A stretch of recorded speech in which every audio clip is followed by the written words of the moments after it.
আসসালামু আলাইকুম, সবাইকে শুভেচ্ছা জানাচ্ছি। আমি মতিউর রহমান সুমন, সিনিয়র অফিসার জনতা ব্যাংক পিএলসি। এই মুহূর্তে চলছে সিনিয়র অফিসারের ভাইভার জন্য। অনেকে আমাকে প্রশ্ন করতেছেন, যেহেতু আমি জনতা ব্যাংকে চাকরি করি, ব্যাংকে থাকার কারণে ব্যাংকের ভাইভা হচ্ছে।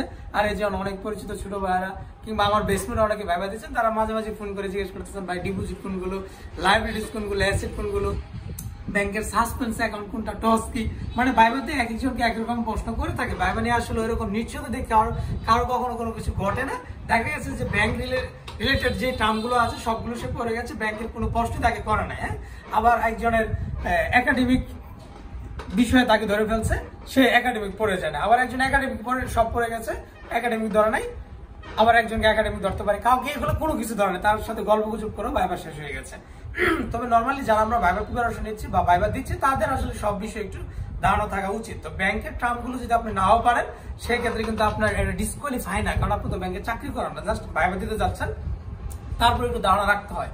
তবে যারা ব্যাংকে চাকরি করতেছেন, মনে করেন অফিসার ক্যাশে আছেন, অফিসার আছেন কিংবা আরসিতে আছেন, তারা এখন সিনিয়র অফিসার ভাইভা দিতে গেছেন, তাদেরকে অবশ্যই ব্যাংক রিলেটিভ টার্মগুলো ধরবে। কারণ বলবে, যখন জানবে যে আপনি চাকরি করতেছেন, তখন জানতে চাইবে যে আসলে আপনি চাকরিতে কতটুকু জানছেন, কি করছেন, এইরকমটা করে থাকে। এবং এইরকম একটা অভিজ্ঞতা আমার আছে। এক ভাই 2 বছর ব্যাংকে চাকরি করছেন, তিনি পরবর্তীতে আবার সিনিয়র অফিসারে ভাইভা দিতে গেছিলেন। তাকে একটা প্রশ্ন করেছিল, টস জিজ্ঞেস করছিল, সে বলতে না পারায় স্যাররাও এখানে যারা ভাইভা বুঝেছিলাম তারা নিজের আলোচনা করছে, 2 বছর ধরে চাকরি করে টস কি বলতে পারে না।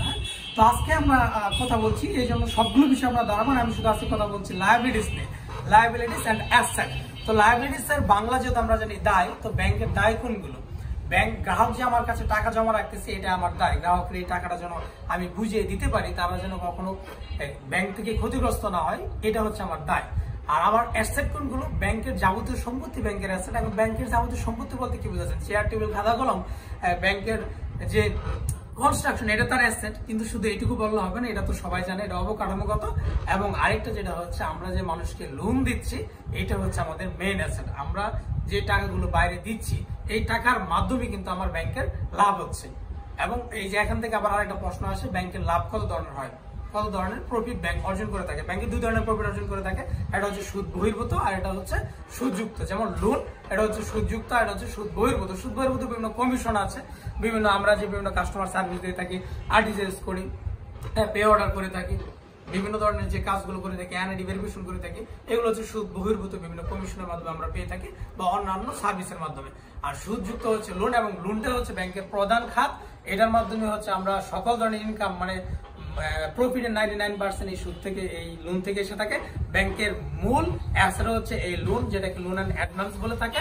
আর ব্যাংকের অ্যাসেট হচ্ছে, লায়াবিলিটিস হচ্ছে সকল ধরনের ডিপোজিট। এই ডিপোজিট থেকে আমার প্রশ্ন আসতে পারে যে কয়েকটা ডিপোজিটের নাম বলুন। তো আমি বলছি সকল ধরনের ডিপোজিট। এবং সকল ধরনের ডিপোজিটের মধ্যে কি কি ডিপোজিট আছে? নর্মাল ডিপোজিট হচ্ছে সেভিং ডিপোজিট, নর্মাল মানুষ সঞ্চয়ী অ্যাকাউন্ট করে থাকে, সেভিংস ডিপোজিট। কেউ কারেন্ট ডিপোজিট করে থাকে, মানে ব্যবসায়িক প্রতিষ্ঠানের জন্য, সেটাকে সিডি ডিপোজিট বলে। সরকারি বিভিন্ন খাতের জন্য অ্যাকাউন্ট করে থাকে, সেটাকে এসএনডি বলে, এসএনডি স্পেশাল নোটিশ ডিপোজিট।